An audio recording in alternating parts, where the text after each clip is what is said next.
Mamuka sei mhuri yeZimbabwe, tinokuchingamidzai zvekare kune chimwe chirongwa pano paZim Facebook Secrets and Confessions. Tadzoka zvekare nemamwe mamessages. Regedzai tibva tapinda mumamessages edu atadzoka takakubatirai. Message yedu yekutanga yakamira sekudai so: hanzi makadi zvenyu mukoma, ndinokumbirawo kuti munge muchindiposterawo nyaya yangu makavikawo chitupa changu. Ininiwo ndiri mudzimai uye zvekare ndine makore 41 years ekuberekwa. Murume wangu akati atsvakirwa basa natsano hanzvadzi yangu avo vainge vakasoenda kuJoni vanogara kuPretoria, ndiko kwaagere zvakare. Akabva achizoenda kubasa. Zvino asvika kuJoni akabva achizotanga kunakirwa neSouth Africa. Kwava kuchizokanganwa mhuri yake. Ainge ava kusada kuti ndinge ndichiendawo ikoko kuSouth Africa kuti ndinge ndichitsvaka basa tobva tachizobatsirana. Iye ainge achiti kana akashanda 3 months obva ambodzoka kumba, but 3 months dzakazoti 6 rikazova gore tikazotosvika pakutokanganwa. Munhu ainge atofunga zvake kuzvirovera ariko kuJoni ikoko. Saka ndakazonzwa zvichinzi ainge ava nomumwe mukadzi uyo waainge ava kugara naye. Izviwo ndozvandakazoita mukomanashe. Zvino dambudziko ravapo nderekuti ndanga ndafunga kuti ndinge ndichisunungura because ndakamusungira chiraramo chake. Uku ndokusunga kwandakaita chiraramo chake mushure mekunge ndazviziva kuti ainge ava nomumwe mukadzi waainge ava kugara naye uye zvekare vainge vatova nemwana ikoko kuPretoria, asi mukadzi wacho waanonzi anogara naye ndewe kumasvingo uko. Saka ndakati ndanzwa kuti ndo zvainge zvavapo ndikamboedza kutaura nemurume wangu, but iye akabva ati ainge ava kusandida, kwava kutotumidzira vanyai nehama dzake kuti vange vachiuya kuzondipa gupuro. Ndakamboedza kuriramba, but iye akati sezvo ainge asingakwanisi kudzoka kumusha ainge achida kungoita zvokungotumidzira gupuro riya. Mukoma hama dzangu dzakazonditora nemudzimai wake vakatotanga kutovakiridza pamusha kubva zvandainge ndabvapo. Zvino kuti ndinge ndichizodzokerapo zvainge zvava kusaita. Ndikangotanga kungogarawo nehama dzangu ndikabva ndachizopiwawo pangu pekuti ndinge ndichizovaka. Fast forward, ndakati ndava kushanda summit, vanhu vandainge ndichishandira vanhu vaibata mishonga yakasiyana siyana, vaiva vari vanhu vaiva nemabhizineses. Saka pamba pacho paingogara pachingosvika n'anga dzakasiyana siyana. Ndakachizotaura neimwe n'anga ndikaiudza zvose izvi zvainge zvichindinetsa mumwoyo mangu. Ikandibvunza kuti ndainge ndichida kuti zvinge zvichifambiswa sei. Ndikamuudza kuti ndainge ndichida kusungira murume wangu chiraramo, ndichiitira kuti kana kuri kunzi upenyu hwakaoma kana akarambwa nemudzimai wake uyo waainge ava kugara naye aikwanisa kuzodzoka kwandiri. Handina kufunga zvakawanda. Sekuru vacho ivavo vaindibatsira pavakandibvunza kuti kana wava kuda kuti tinge tichizoputsa mhiko idzi dzatiri kuvaka unokwanisa here kuzondibhadhara. Vakataura mari yavainge vachazoda, but yainge yakawanda mukoma, iri kuma-US dollars. Ini ndakangoti ehe ndinokwanisa kuiwana. Vakati shuwa muzukuru unokwanisa kuzoiwana here? Ndikati ehe ndinokwanisa kuzoiwana. Vakati ivo pasina mari iyoyo vaisakwanisa kuti vange vachizoputsa mhiko dzacho idzodzo dzatainge taita. Vakanditi ndaifanira kuti ndinge ndichizodzokera kumusha ndoenda pamba pevabereki vake ndobva ndachizoba mbudzi. Kana ndaba mbudzi iyi ndaifanira kuti ndinge ndichizoiviga iri mhenyu. Sezvo ini nemurume wangu takangokurirawo munharaunda imwe chete iyoyo, ndaiti ndikaenda kumusha ndaichera gomba mumunda medu. Ndakati ndaona kuti gomba iroro rainge radzika, pandakazodzokera kumusha ndopandakabva ndachizoba mbudzi imwe chete. Ndakaiba huri usiku, ndokubva ndachizoenda ndikanoikandira mugomba muya ndikazofushira. Ndakarara usiku hwose ndichifushira. Ndapedza kufushira mukoma, ndakaona rimwe zimoto rakaita sekunge rakangodonha richibva kudenga. Zimoto iri mukoma rakanditeverera kusvika ndichizodzokera kumba. Ipapo ndainge ndichigara neimwe hanzvadzi yangu. Kwava kuchizodzoka kuno kuHarare uko kwandinoshanda. Saka murume wangu ndinongonzwawo nemakuhwa ekuti hanzi ari kutambudzika zvisingaite, apa zvinonzi anohurirwa nemukadzi, zvimwe zvinotosemesa. I think iye nekuda kwenyadzi haakwanise kuti ange achizorambana nemukadzi uyo waaisi dada naye achiti ainge achimuda, uye zvekare vainge vachironga zvezvenyu, isu vamwe tainge tisina chataigona kuronga. Ndiyowo revenge iyo yandakaitira murume wangu, but ndava kuhwa tsitsi vedu we, nekuda kwekuti ava ndibaba vemwana wangu vandakaitira utsinye hwakadaro. Zvino n'anga yacho iyo inonzi yakafa. Apa futi yakandiudza kuti kana ndichida kuti ndinge ndichizoputsa mhiko idzodzo, ndinotofanira kutoti ndige ndichizotobata mari yakawanda. Yakatoti kunyangwe ukazogadzirirwa nemuzukuru kana muzukuru wemuzukuru, chandinenge ndichingoda ndichikuti ungopa muzukuru wangu mari. Saka mari yacho yakataurwa mukomanashi yainge yakawandisa zvekuti kana ini handina kana kutombozviisa mumusoro, zviya zvekuti unoudzwa prize nemunhu but wotoona kutoti mari yacho inenge yakawandisa. You can never afford mari yakawanda kudaro. Mukoma, kana mukaposta nyaya yangu mondizivisawo, ndichange ndichizotevererawo ndiri mucomment section. Kune vamwe vanhu kunzoko vanenge vari pakati pekurwadziswa nevarume vavo. Musaita zvinhu muchishandisa bitterness yamunenge muinayo mumwoyo, nekuti paya pakunoshandisa bitterness unoita mamwe madecisions ekuti unozotanga kudemba mune ramangwana rako. Ndiri kudemba mufunge zvenyu mukomanashi.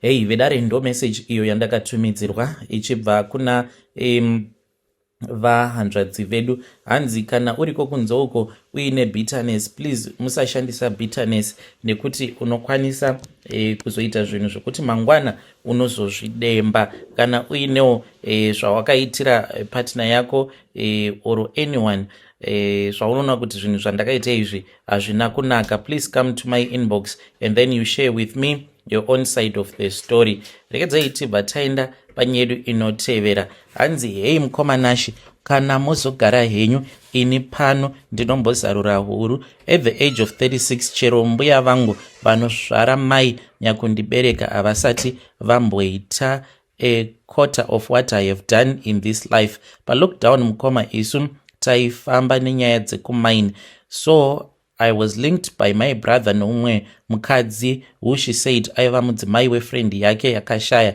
This lady has 3 kids. Akatanga kuorder doro nehembe achitengesa pamaini, so ndaitengesa mafoni zvekuti ruzhinji rwakaziva. So one day tichienda kumba nemukadzi uya takapfuura pane imwe maini pandakapiwa order yemafoni 30.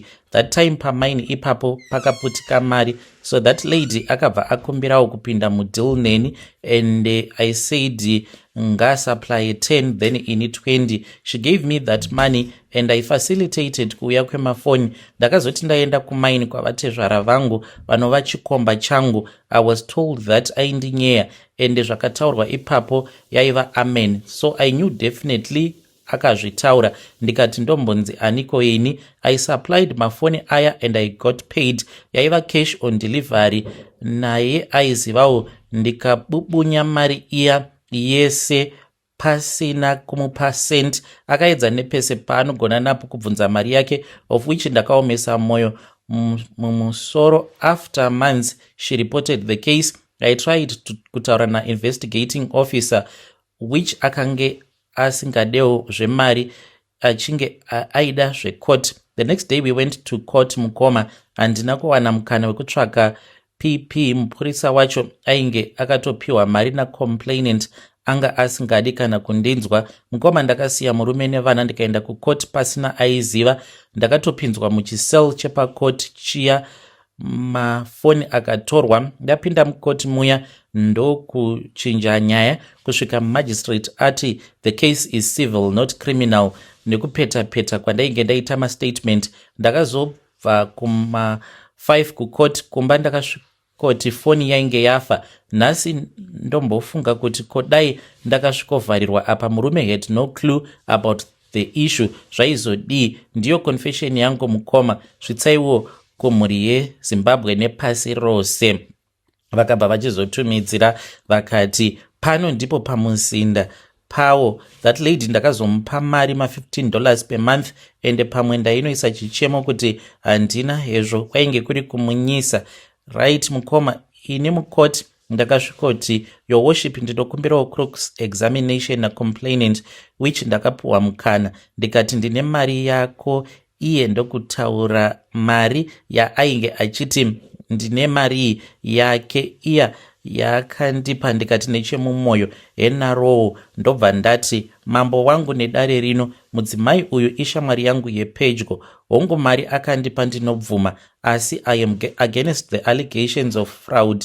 Mamunzwawo achiti ndine mari yake, so if it was business, which means mari yake yaifanwa kunge iine profit, nokuti ukaisa mari mubusiness kana iri business inoti inge ichiita profit. Hongu chikwereti ndinacho, ndakaodha asi handisati ndabhadharwa neniwo kwandakaendesa mafoni. Zvino dare rakazoti iyi civil case not criminal case, so we were referred to small claims court. So in short, ndakati mari iyi chikwereti chaakandipa, handitozivi kuti why ari kuti ifraud or I took a money in false pretense. Chitori chikwereti chiri kunditemesawo musoro kuti dai ndabhadharwa ndadzosera asawira mari yavo kuitira mangwana vandibetsere. Ndisati ndakanganwa mukoma, kune vachada kunditsura mucomment section, ini ndinoti ayewa, ini handichatotsiuriki, ngatingotandarei mucomment section. Hama neshamwari mucomment section imomo, zvekutsiurika handichatotsiuriki. Hongu mungatsiura, asi wekutsiura ndopasisina. I have done it all in my life, anything you can think of. Ndingati the only thing chandisati ndaita pasi pezuva kuromba, asi zvimwe zvose takabva nako, so musati kumhunga kunaipwa. Aiwa, nekuda kwekuti imimi pamakabvako idzo dzakazosara dzorimwa mabveko dziriko ipwa nemhunga, zvese isarura ude. Hei, vedare, ndo message iyo yandakatumidzirwa ichibva kuna vanzvadzi vedu. Ndainge ndisati ndakambozvinzwa ini kuti kumhunga ipwa dziriko. Eya, taingofa zvedu nenzara tichingozviudza kuti kumhunga hakuna ipwa. Mazvinzwa ka, hanzi kumhunga ipwa dziriko dzakazosara dzorimwa imi mabveko, kutori neipwa nemhunga zvose isarura ude. Hei, pakaipa, ngatitaurei navo vanzvadzi vedu ava mucomment section. Zvakangoma hazvo veduwe. Regedzei tibva taenda panyedu inotevera. Nyedu inotevera yakamira sekudai so. Hanzi makadi zvenyu mukoma, ndinokumbirawo kuti munge muchindiposterawo nyaya yangu makavigawo chitupa changu. Mwari ngavandiregerere. Ndiri kuti kana ndikafamba kumaprofita ndiri kuudzwa kuti ndakatadzira Mwari, ende ndatova nenguva ndichingoti ndikafamba ndinoudzwa kuti ndakatadzira Mwari. Ndamboedza kuti ndinge ndichinamata mukoma, asi upenyu hwangu hwakasunga. Unyatsokuona kuti hauna kana direction, kana kwandiri kuenda akutomborina. Saka zvakaitika mukoma nashe, makore adarika awo ndainge ndichinamata kune imwe church Pentecostal idzi dzemucheno. Saka I then found out kuti pastor vainge vachifambidzana nemukadzi wangu. Ndakabva ndachizovabvunza in peace, ndisingade kuti vamwe vanhu vange vachitozviziva, kwava kutondipindura rafu. Ndikabva ndati Mwari havo ndivo vanoziva. Saka ndakazoti ndichitaura neimwe friend yangu, akandiudza kuti he had also experienced the similar thing. Ainge akachitwawo namadhamu vake, but iye akazoisa madhamu vake rukawo. Ndakafara ndikati ndo zvandinodaka izvi. Akaenda neni kune imwe n'anga makare muno muSouth Africa, ndokubva ndachizoisisa madhamu vangu rukawo. Iniwo madhamu ndakavaisisa rukawo rwuya rwebanga. Ndakatenga okapi yangu, banga riya rikabva rachizogadzirwa nen'anga yacho.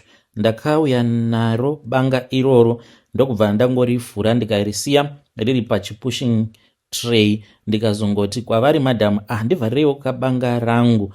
Ndokubva varivhara zvavo vakangorirongedza. Vakanditi mazuva ano mava kufamba nemapanga here? Ndikati nyika iyi yava dangerous. Vainge vasingatozvizivi kuti ndatovaisa rukawo. Saka vamufundisi vaivai mukomanashi, ndine mushonga uyo wandakazopiwa wandakanzi ndinge ndichinouyisa papulpit. Saka vamufundisi ava ivo vaizoti vachiparidza mushonga uya waitanga kupfungaira chihutsi. Hakuna kana ainge achikwanisa kuzviona muchechi kunze kwangu ini ndega. Then mumhuri mavo makazotanga kufiwa. Saka pose vanhu pavanenge vachifamba vekumhuri kwavo vanongoudzwa kuti vamufundisi ivo vakaromba, vainge vachida kurombera ufundisi ihwohwo. Saka vanotofungidzira kuti ichokwadi, asi mukoma ini ndini ndakavagadzira. Saka ndava kuti kwose kwandiri kufamba ndiri kuudzwa kuti nekuda kweizvozvo zvandakaita, kuti ndakaenda ndikanoisa mushonga muimba yaMwari papulpiti. Saka hanzi Mwari vakandipa mutongo wangu wakakodzera. Zvino ndamboedza kuti ndige ndichipfugama ndichikumbira ruregerero. Ndava kutya kuti kana ndikadzokera futi kuna vamufundisi ndinenge ndava kutoita as if I am a weak man. Murume uyu haazowani futi here zvivindi zvekuti anga achizotanga futi kudanana nemudzimai wangu, nekuti panokwanisa kuzobuda futi nyaya dzakawanda. Handizivi kana kuine umwe munhu anokwanisa kundibatsira ne-go back to sender. Hei vedare, ndo message iyo yandakatumidzirwa ichibva kuna mukoma vedu avo. Ngatizamei kuti tinge tichitaura navo mukoma vedu ava mucomment section. Zviriko here izvozvo vedare kuti unoitira Mwari a go back to sender? Hanzi ndiri kutsvakawo munhu anokwanisa kundiitirawo a go back to sender. Pakaipa. Ngatizamei kuti tinge tichitaura navo mucomment section. Rekedzai tibva taenda panyedu inotevera. Nyedu inotevera yakamira sekudai so. Hanzi makadi zvenyu mukoma, ndinokumbirawo kuti muke muchindiposterawo nyaya yangu makavigawo chitupa changu. Ininiwo ndakaudzwa neimwe cousin sister yangu kuti vakaisira murume wavo mabhodhoro musadza. Banguru ava vakashayika. Sisi ava ndichitaura nemi kudai vatova nemakore kubva zvavakaenda kumhiri kwemakungwa. Vakangonditi iwe ndine secret but ndiri kushaya kuziva kuti ndoudza ani. Saka ndatongoti ndinge ndichiudza iwewe. Ndini ndakauraya banguru vako. Havana kukwanisa kundiudza kuti chii chakaitika kuzonosvika vachizokuya mabhodhoro vachiisira banguru mabhodhoro musadza. Banguru ava vainge vagara vachirwara zvavo uye zvekare vainge vaine mari. Saka ndinongosuspektawo semunhuwo mukufunga kwangu kuti ivo sisi vainge vachida kuendako kumhiri kwemakungwa sezvavakazoita, but vairambidzwa manje nabanguru because banguru vaitova nemabhizinesis avo. Saka ndozvandakaudzwawo izvi nasisi vangu. Handina wandanga ndati ndaudza nyaya iyi. Ndimi wekutotanga kutoinzwawo nyaya iyi mukoma Nashi. Kana mukaposta muzondizivisawo, ndoda kunzwawo kuti mhuri yeZimbabwe ichati kudii. Vedare, ndo message iyo yandakatumidzirwa ichibva kuna vahanzvadzi vedu. Zvakangooma hazvo vedu we. Ngatizamei kuti tinge tichitaura navo vahanzvadzi vedu ava mucomment section. Ngatisanganei zvekare mune zvimwe zvirongwa zvinotevera.